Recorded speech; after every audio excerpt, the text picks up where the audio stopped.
Download this code from codegive.com, link in the description below.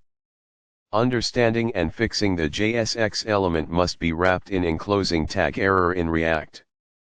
This error message, JSX element must be wrapped in enclosing tag, is one of the most common errors you'll encounter when working with React's JSX syntax.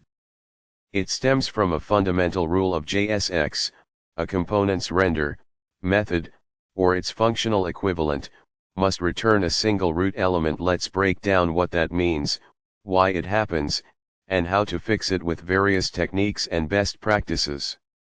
1. What is JSX and why does this rule exist? *JSX, JavaScript XML. JSX is a syntax extension to JavaScript that allows you to write HTML-like structures directly within your JavaScript code. It's essentially syntactic sugar that gets transformed into regular JavaScript function calls, React.createElement. This makes it easier and more intuitive to define your UI components. *virtual DOM. React uses a virtual DOM, document object model, to efficiently update the actual DOM. When your component's state changes, React re-renders its virtual DOM representation and compares it